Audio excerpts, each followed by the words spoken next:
Hey everyone, welcome back to English in Tune, where we learn real English through real music.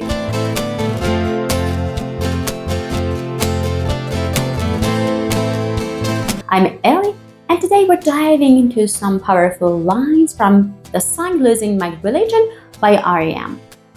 There's so much great language to unpack.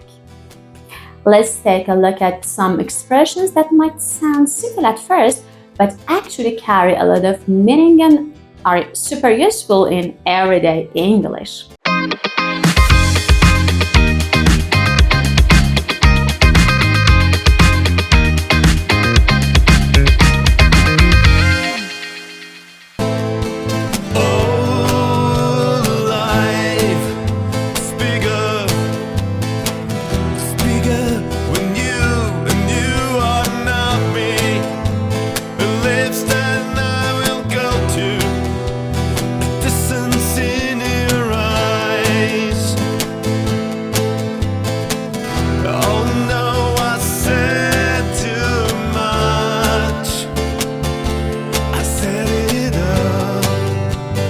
Okay, let's start with this line. Oh, life is bigger. It's bigger than you. So what does that mean? Well, when someone says it's bigger than you, they're saying that something, maybe a situation, a problem, or even an idea is more important or more complex than any one person can fully control or understand. Think of it like this. Imagine you're arguing with a friend about a movie to watch and they say, this isn't just about a movie, it's bigger than that. This means that the real issue is deeper. Examples in daily conversations. Climate change isn't just about one country, it's bigger than any of us. Or, he thought he could fix the whole system alone, but it was always bigger than him. So remember, when you hear it's bigger than, it's not literal. It's about scale, importance, and impact. Next up. Next time you want to show commitment or effort, try using this phrase. The length that I will go to. This phrase sounds dramatic, and honestly, it kind of is. But it's also very common in English.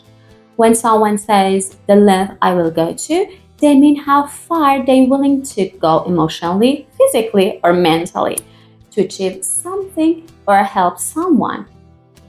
Look at these examples. She went to great length to surprise her best friend on her birthday. I don't know why he would lie. I guess people will go to any length to avoid getting in trouble. The distance in your eyes. Now here is a poetic one. Keep this in mind when you want to talk about emotions without being too direct. The distance in your eyes. This isn't talking about physical space, it's emotional. When someone says the distance in your eyes, they mean the other person seems emotionally distant or disconnected, maybe sad, distracted, or lost in thought. It's a beautiful example of how we use body parts like eyes to describe feelings in English. Look at these examples in daily conversations. You didn't say much, but I saw the distance in your eyes. Are you okay? There was a distance in his voice, like he wasn't really there. Here is a short but powerful line. I set it up. On the surface, this sounds like someone admitting they planned something, and sometimes that's exactly what it means. But depending on the context, I set it up can also mean I created the situation, or I caused this to happen, or I'm responsible. For example, we had a fight because I set it up. I knew how to push his buttons, or don't blame them, I set it up, and now I have to deal with it. So, whether set it up meaning a trap or misunderstanding, setup can be both literal and figurative. Trying to keep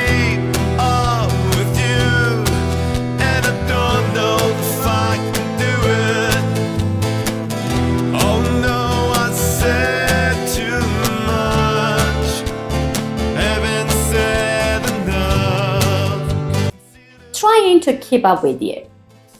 This one's relatable, right? We've all felt like we're struggling to keep up with someone, especially if they're moving fast, literally or metaphorically. The phrase keep up with means to stay at the same level or pace as someone or something.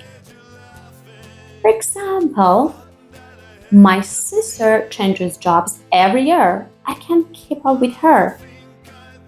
Technology moves so fast. I'm always trying to keep up with the latest apps. Or he's always one step ahead. I'm still trying to keep up with him. This phrase works with people, trends, ideas, basically anything that moves or evolves quickly. Trying to keep an eye on you, like a head lost upon the fold. Here's the line trying to keep an eye on you, like a hurt, lost, or blinded feel. Now, this is a very common expression, and it literally means to watch someone closely, usually because you're concerned, suspicious, or protective. But in this sign, it has a more emotional feel, not like spying, but like caring too much, even if it hurts. I don't trust him. I need to keep an eye on what he's doing. She always keeps an eye on her brother when they're out together. So remember, when you keep an eye on someone or something, you're watching carefully, either out of care or caution. Consider this, the hint of the century. Consider this. The hint of the century. Consider this the hint of the century. Now, this is a fun exaggeration and a great example of how native speakers use hyperbole for effect.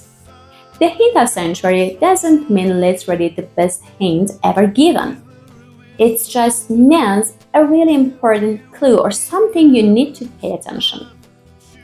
Think of it as the speaker saying, "This is huge, don't miss it." If he cancels plans last minute again, that's the hint of the century. He's not interested. Or when she said he needed space, that was a hint of century. You missed the hint of the century when he said he wasn't hungry. He meant he didn't want to go out with you. So next time you want to emphasize how obvious or important something is, try using this phrase. These phrases may seem simple at first glance, but they pack a punch. And once you start recognizing them in conversations, movies, or songs, you'll realize how often native speakers use them. So next time you're watching a show or chatting with a friend, listen out for these expressions and try to use them yourself. Thanks for joining us on this episode of English in Tune. Don't forget to practice what you've learned. Maybe even write a sentence or two using one of these phrases and share it in the comments below. Until next time, keep listening, keep learning, and keep speaking English in Tune. See you in the next one. Dream.